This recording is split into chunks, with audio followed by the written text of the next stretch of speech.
Hello everyone, what's up? Welcome back to my channel. So many interesting things that I could cover, but I don't think I can possibly cover all of it. This whole Walmart girl situation, I felt like, yeah, I gotta cover this one.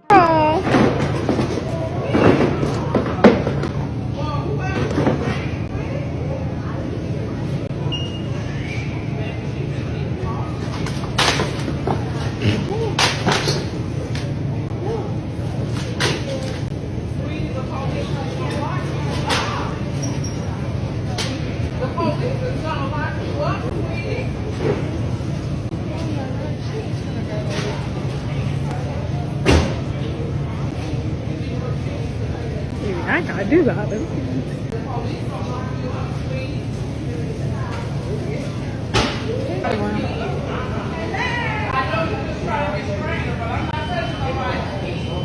Let her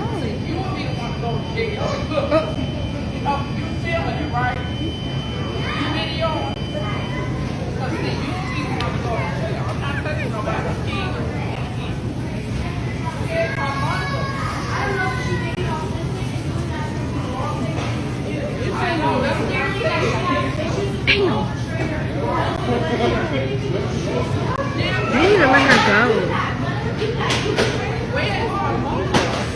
Well, whoever she's with, where are they? But she is in the store. In the video, you can kind of see her throwing things angrily, stomping on things, just destroying everything that comes in her way. We can see two women go over and try to maybe de-escalate the situation, try to calm her down. And while that is happening, you can also kind of see a woman saying, "Don't touch nobody, child." Like she's saying something like that, which honestly, I respect it. We can also hear someone saying, "You don't know what she's been through," which some people are saying is her mother. And because of that, they feel like she's just spoiling her child, allowing her to do whatever she wants in public. But honestly, I don't know who the woman was who was saying you don't know what she's been through. I'm not sure if that's her mom or not.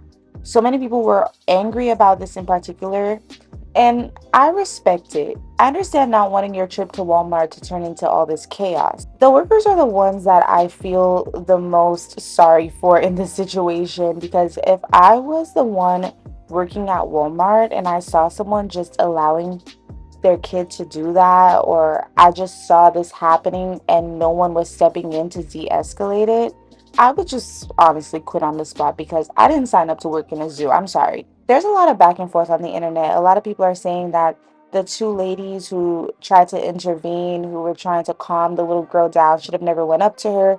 They should have stayed out of her personal space. And there are many ways the adults could have handled this situation, but I also realized that the adults who were there were not responsible for that child. Like that is not their child. It seemed like the only adults that came to speak to her kind of violated her space. And I don't know if those were their intentions. I'm pretty sure those weren't their intentions. I'm going to believe that they had good intentions for that child. But I do believe that it is violating her space to touch her as a stranger and you don't know her. And before y'all say she was violating Walmart, what the fuck? She's still a minor. And I just feel like if you don't have permission to restrain a person, you just shouldn't, because you just never know if her parents could try to get you in some sort of trouble for that. Even though your intentions are good, just be careful with stuff like that. She's clearly emotionally distraught. She's clearly not okay for whatever reason. And I don't think trying to touch her as a stranger would help with that and would ease the anxiety or whatever she's feeling right now.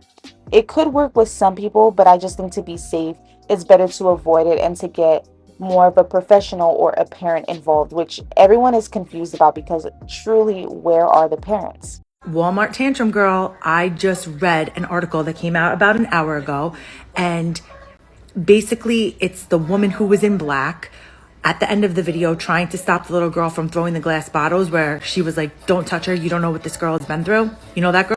Her name is Amber, and she said that the tantrum went on for 45 minutes to an hour. She said she thinks the reason why the little girl was throwing the tantrum was because she couldn't find her family. She also states that the girl had neurological issues. Well, she thought the girl had neurological issues because the girl was similar to her own child. when the parents finally got to the little girl, they saw the crowd and people were videoing, and they were like heartbroken because they're watching their daughter throw a tantrum, and there's people watching and just not giving a shit. You know what I mean? She also said that the little girl was trying to use the glass bottles to hurt herself. I didn't see that in the videos because she was just throwing the glass. I didn't see her picking anything up off the floor. So I'm sure other things were going on that we didn't see. But my question still is, why did it take the parents 45 minutes to an hour to get to their child? That's my number one question through this all. I don't care what this little girl was. I understand that she might have a neurological disorder. I get that. Trust me, I get that. But it's no excuse for the parents not to be around, especially with a child who might be nonverbal, can't articulate what they're going through. Where were you? Where were you? So I don't see that there was an excuse for any of this. Of course, the child might have been frustrated, and I totally understand that. But I blame the parents. Where were you for an hour? Why did it take you an hour to get to her?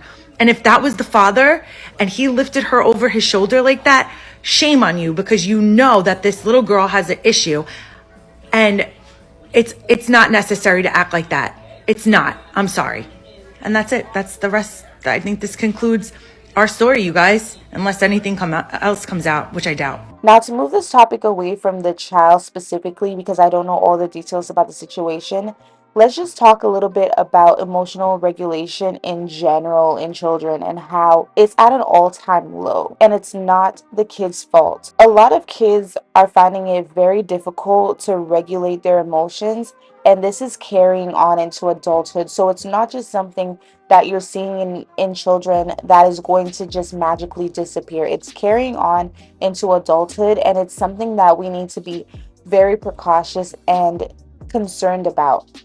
And I feel like it's important that we really have some compassion for that little girl. As much as people feel like no child should behave like this, especially not in public, we still need to have compassion, because it's not an easy battle feeling like you are your emotions, and it's something that is taught, not automatically there. Managing your emotions is something that is taught to you and something that you learn over time. Also, we have to remember that kids are sponges and they become attached to what they know.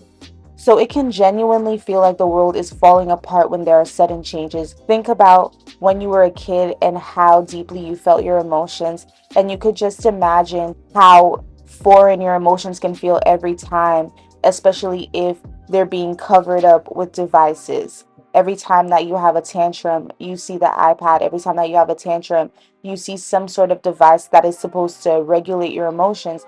Every time your emotions come up, they will feel foreign to you again. What I saw a lot of people talking about as well is gentle parenting, and how gentle parenting doesn't work, and this is the result of gentle parenting.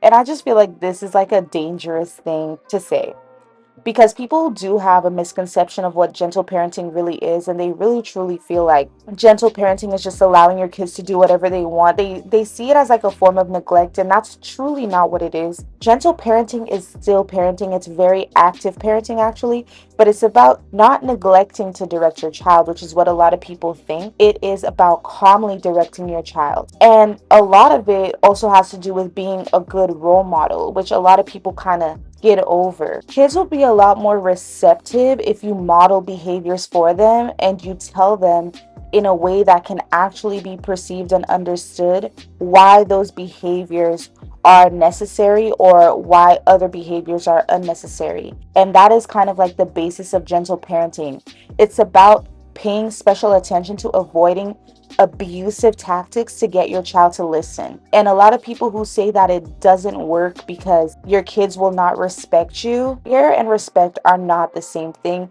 In fact, this is why a lot of kids end up leaving home and never speaking to their parents again.